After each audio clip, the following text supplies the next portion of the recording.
Hello and welcome to Shipwrecks and Sea Dogs, Tales of Mishaps, Misfortune, and Misadventure. I'm your host, Rich Napolitano. Today I am joined by two fabulous guests, Dr. Scarlett Smash and Craken from the Marine Conservation Happy Hour podcast. Welcome and thank you so much for joining me. Thank you for having us. We're very excited. I feel like we're kindred spirits when it comes to the sea and history, right? Ocean geeks. Yeah. It's a very interesting topic, but before we get into any of that, let's just give our audience a little bit of information about the both of you and what you do.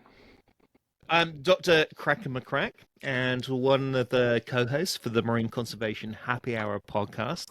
And in real life, I am a dolphin biologist, and I work on a variety of endangered species around the world.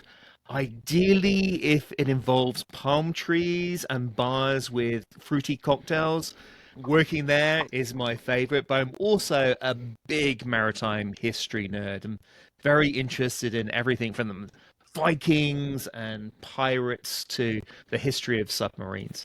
I'm not that posh. I would say that I am the blue collar scientist that got a PhD. That's literally what I would say. I'm just really honestly hardworking, and I do what possibly I can do for those that can't speak for themselves. And so I did a lot of policy work with Dr. Craken in our field, and now I am doing some stuff here in Tampa. But other than that, I'm a personality. That's why I'm on the Marine Conservation Happy Hour. Thank you both for being here, and thank you for the work that you do to educate the public and promote safe conservation of our oceans. That's very important, especially in these times. Thank you. So today we're going to talk about a few different stories and controversies or conspiracy theories about the RMS Titanic. Now, it is a very interesting topic, and we're not going to just retell the story of the Titanic. No, because that would everybody be so knows boring. it. Yes. Everybody knows it. DiCaprio and Winslet have done it. Yes, and I cannot possibly compete with James Cameron for a multitude of reasons. However, we each have a little tidbit of information about the Titanic. Story. Yes. Untold stories, or sometimes told stories, but maybe little known stories. I'm going to start out, and I'm going to talk about the conspiracy theory that was popularized years ago about the switch that the White Star Line switched the sister ship Olympic with the Titanic. And what I'll start off with is a little background. Their sister ships, they were both built in Belfast by Harland and Wolff, big-time famous shipbuilder in Northern Ireland. And the Olympic was launched first, and in 1911, in September of 1911, it collided with the HMS Hawke of the Royal Navy. Now, the Hawke had a reinforced hull, especially in its bow, and it was meant to ram other ships to sink them. So it created a lot of damage on the Olympic, and it was very expensive. The Olympic didn't sink, but it was able to limp back to Southampton, get some minor repairs enough to sail all the way back to Belfast. While it was there, the Titanic was still under construction. So they have both ships back in port in Belfast at Harland and Wolff. The Olympic was determined to be at fault for that accident with the HMS Hawke. And so the White Star Line had to pay massive legal bills. They were on the hook. And not only that, but the repairs were very costly. It had two huge holes in its hull and a bent propeller shaft, which that's a major repair. Nevertheless, back then, that must have been really hard to repair. Yeah, it has to come out of they have to put it back in dry dock and make those repairs for sure. But one of the things that came out of that story, though, was this concept of these class of ships being unsinkable. Now, contrary to popular belief, the White Star Line never itself said that they were unsinkable.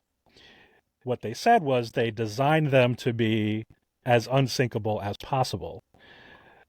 That phrase just took root in the media and with the public, so it just became known as the unsinkable ships. But because the Olympic didn't sink, even though it was badly damaged, it fostered that reputation as unsinkable because its watertight compartments worked and it didn't sink. Okay, so fast forward in November of 1911, several months later, it launches again. But on its way to New York, it lost its propeller, its whole propeller blade. So it was once again badly damaged. So it goes back to Harland and Wolff for repairs again. At this point is where the conspiracy comes in. Now, the conspiracy goes, what do you think the conspiracy might be? Do you have any thoughts? Oh, Kraken he loves conspiracy. Go ahead, Kraken. Oh, you make me sound like a crazy guy who sits in his basement in his underwear. That because the ship had been damaged, they swapped over and basically scuttled it for the insurance. That is exactly right. That's the conspiracy theory, that it was already badly damaged, and at this point they were far in debt from this ship, which had already cost them a lot of repairs and legal fees, but also lost time and voyages that they weren't profiting over. The theory goes that while at Harland and Wolff for repairs again, they made a switch. They painted over the names. They switched Titanic to Olympic. Now, these two ships were nearly identical. They were, I think, within a foot or so, or a meter. I forget. It's really close in length. However, there were some significant differences. The forward half of Titanic's promenade deck was screened in and had windows, while the Olympic's forward, or actually the entire promenade deck, was open. Not only that, since the Titanic has been found, part numbers, the hull number, all kinds of identifying marks on the Titanic have been identified, which are consistent with when the Titanic was built. So this theory really goes out the window for all those reasons. It's a fun theory to think about, but really in practicality, they would have had to do all those changes within about a week, which is really impossible. And yeah, back then, please. Yeah, not only that, they would have to do it without anybody noticing or talking about it. It'd have to be really in secret. In Belfast, like no one's going to talk in the pub in Belfast, in the shipyards. Yeah, that's not happening. Exactly. And probably the biggest problem with this conspiracy theory, at least in my opinion, is that if they wanted to do that, if they wanted to destroy the ship, make it look like an accident so they could get the insurance money, why wouldn't they just do that at the dock, or at least after they launch it back into the water? They could make it look like a fire when nobody was on board. Why put all of that effort into it, then sail it out to sea and kill 1,500 people? That makes no sense. So, particularly some of the richest people in the world as well, who had absolutely. lawyers. Absolutely. Yeah, that is really interesting. That's a good story. Yeah. We all have interesting stories. I love it because I hate the traditional Titanic story. I have a quick one along those lines, a legend that you often see, that someone wrote a book basically prophesizing the Titanic sinking, that they wrote a book about a ship called the Titan. But actually what happened, they did write a book about a ship sinking, but hardly anyone read it, and they only did 100 copies. And when the Titanic sank, he went back and rewrote it so it fit actually what happened. And they did a second edition, and he made a load of money. So it basically, he wrote a book about a ship that sinks a sea, and that's about as far as it gets. That's pretty and sneaky. Rewrote it for the money. That is sneaky. Well, yeah, Fake news. that is so fake news. I can't even believe someone would actually do that. That's rude to all the souls that were lost? I know, but he made a load of money. Okay. Wow. That's crazy. Dr. Scarlett Smash, have an incredible story. And I just get cozy and get ready because this is interesting. Did you know that there was one man of color that was on the Titanic. No one ever talks about this because obviously back then it was the white affluent, right? Everyone talks about that. The affluent people. Or the Irish on the lower decks. There you go. Or the Irish. There was one black man. One. Now, this man, he's really quite interesting. This whole story is quite interesting. His name is Joseph LaRoche. Hopefully I said that. Anyways, he is actually Haitian, and he was very smart. His family was affluent in Haiti, and he went to France. He was an engineer, so very brilliant, very smart. Back then, remember, we're talking about in the early 1900s, okay? Get this. He marries a white woman in France. Wow. Woo! He is progressive. We're talking about this man was leading. So he was a smart black man. He had biracial children. He was in a biracial relationship. This was all very exciting. However, people didn't want to give him the opportunities that maybe the white people would get. So he had a hard time with his wife, 2 girls too, getting the opportunity and a job in France. What happened is his wife got pregnant again. And when his mom heard, who was in Haiti, when his mom heard about her being pregnant, she said, come back home. Right? Because actually his uncle was the president of Haiti at that moment of time. Okay.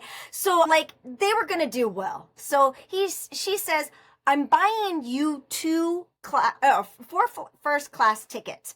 And this was on a different boat. This was actually on a steamboat. However, that one did not allow their children to be with them. So they didn't want to be separated. They would have to like sleep separately. They would have to dine separately. It was just no children allowed. Wow. Which is technically the kind of ships I would want to go on, right? No children allowed at this point. Well, but he's quite lucky that they allowed him to sail at all, because I think Frederick Douglass had first class tickets and they refused to let him go into first class. I think it's because it was leaving from Europe and not leaving from United States, which was a lot more racist back then. Okay. Yes, I love that point, Dr. Craken. Great point. So here we go again. So what did they do? They decided, no, we want to be good parents and we want to sail, because it's going to be a long sailing point to New York City. We want to sail with our children. So they traded their tickets, first class tickets, to second class tickets on the Titanic. Oh, what an awful decision. I know, Kraken is shaking his head right now. Oh no, what a horrible decision. So hold on, I didn't tell you about this part. His wife's name is Juliet. Oh boy, are you hearing a love story, a devastating love story coming up? Oh, good Lord. Okay, here we are. On the night of the Titanic going down. Now remember, she is light-skinned. Okay, so is his children. Okay. When the Titanic was going down, they do have records, absolute records from her, Juliet, who was a survivor of the Titanic. When there was chaos, she said she had one of her daughters. Of course, don't forget she's pregnant right now too. So she's pregnant. She has one of her daughters and she's pushed and shoved and thankfully got put on a lifeboat. Now she got separated with Joseph, her husband, who had his other daughter, and he was just doing as possibly as he could to try to get on a lifeboat. Obviously that was not something that that was happening, right? Because it was women and children. Thankfully, I honestly think, let's think about this again. His children were light-skinned. What if they weren't? Would they have been put on the boat? I don't know. That is something that is debatable, okay?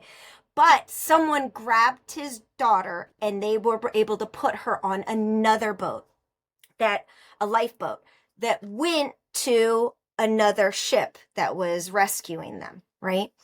And she recalls, Juliet, she recalls hearing from Joseph, "Don't worry, I'll see you." And that was the last that they heard from him. So hold on, it gets even sadder. They make it. I know, I'm sorry. Bring out the tissues, everyone. They make it. They make it to New York on their safety ship. Okay. Sadly, she's there, devastated, completely devastated. No one can find him. There's no recollection, no proof of what happened to him. She stays in New York for 3 weeks by herself. Okay, remember, they're trying to travel down to Haiti. So they have another boat that'll be going down. She stays there for 3 weeks with her children. No English, does not speak English, all by herself, and now a widow. So this was a hard time for her. Eventually, after the 3 weeks, she got on the boat with the girls. They went down to Haiti. She gave birth, and she named her son Joseph after her husband. But this is the thing. No one really spoke about this story because Juliet was so devastated and so traumatized by the whole experience of the Titanic that she didn't allow her children or any of the family to talk about it at all. While she was alive, no one could spread the conversation about this story. It is published now. I just find that is such an interesting story. Yeah, I've never heard that before. Yeah, James Cameron needs to do Titanic 2, the sequel. Do a reboot. No, forget it. This is someone different. I'm not doing that kind of love story again. This is a tragic love story.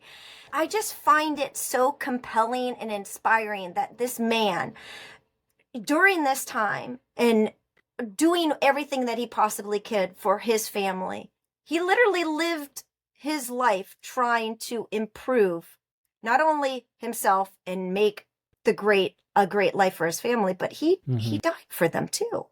Yep. Unbelievable. Even taking their first class tickets and going on the second class, all for the kids. Yeah, oh man. There's a big difference in the menu, first and second class. There you go. There's the posh Dr. Craken. Yeah, you don't get free champagne there. No, not second class. It's and like economy plus. And of course, there's so many sad stories, tragic stories from the Titanic, and a lot of shipwrecks, for that matter. But when you hear the personal details of a story like that, yes, it does pull at your heartstrings. She writes exactly what he says, and she writes about what it was like. But, before, no one really talked about it. But you know what? His story is no longer overlooked. Go and look him up. It's an incredible story. Joseph LaRoche. I hope I'm saying that correctly. Yeah. And of course, the millions of people that will listen to this podcast will now know the story. Millions! Yay! Oops. And talking about shipwrecks and stories, I have another little thing about the Titanic that a lot of people don't realize, that this could be made into a movie by itself. That the whole search for the Titanic was a cover story, because the US military had actually contracted Bob Ballard, famous marine archaeologist, oceanographer, so on, used to get a lot of money from the US military to do oceanographic research. Oh no, Craken, I'm hearing scandal here. I'm hearing corruption and scandal. No actual corruption, just very James Bond. They actually contracted him to try and find 2 sunken nuclear submarines, the Scorpion and the Thresher, which had gone down in this really deep water. So the Titanic's down in over 2 miles at the bottom of the Atlantic. But it's the area where they thought that the Titanic had sunk. So the search for the Titanic was actually the cover story for searching for these nuclear submarines. And at the end of mapping the submarines, Ballard had some time to actually go and look for the Titanic, and sure enough, boom, found it. Actually, much to the military's annoyance, because then suddenly there are a whole bunch of submarines going down to investigate and search for the Titanic, including Russian Mir submarines, while there were these two US nuclear subs nearby. So it was all initially a cover story to find these nuclear submarines. I think this would have made a really good spy story about them going down on these deep submarines to try and investigate these subs, while at the same time you've got the Titanic just around the corner in a chase with Russian submarines and so forth. Wouldn't that make a great underwater James Bondy type movie? Okay, and who would you put as the leading actor that would discover the Titanic in the submarine? I'd have to recast it as a Brit, obviously. Oh my gosh! I'd have to recast it as a Brit instead of Bob Ballard, because Bob Ballard is American biased. as apple pie. So I'd probably make it, I don't know, Tom Hardy or... Tom Hardy, Okay. wait, I want to know. Let's go back. Why didn't you pick a woman? There are female pilots of deep sea submersibles. There you go. There are. There you go. But in fact, I think there was one around about this time, and they on the Alvin, which is a submersible based at Woods Hole. It's funded by National Science Foundation, and they do actually have several female pilots of that, including famously Dawn Wright, who is a female submersible pilot of color, and also a huge Lego fan as well. And so they could That's a have a tangent. female pilot, but I don't think they actually had female Alvin pilots at this particular time. Gotcha. That's For interesting. for the record, the first person I thought of was Gerard Butler to be Bob Ballard. Oh, Again, another man. Come on. Or the second person I thought of was Kate Blanchett. Yay! Blanchett would be good. That would be a great one. she does go Excellent. down in a submarine in The Life Aquatic with Steve Zissou, Oh, okay. I haven't Which- seen that one. which, oh, you should do. It's practically a documentary about Jacques Cousteau. Oh, okay. There are Great. so many things that actually happened in that movie that you couldn't believe that actually happened on the Cousteau ships. So highly recommend that. And I should also mention, too, that I do have an episode about the USS Thresher and the loss of that submarine and how it was lost during a test dive. And the Cool. search for it, they were able to, they did find it, and they recovered a small portion of it. But it's still down there. Nifty. Yeah, they never recovered the nuclear reactor. Okay. That's concerning. So you can find that episode on Shipwrecks and Sea Dogs on your podcast app or at shipwrecksandseadogs.com, plus all the other episodes. But where can everyone find your podcast? Oh, you can find us anywhere. Just Google us, Dr. Scarlett Smash, Dr. Craken on the Marine Conservation Happy Hour podcast. We appreciate being here, and we really hope everyone enjoyed this episode. Thank you so much for joining me, and I hope you continue the great work you're doing, and best of luck. Thanks very much, Rich.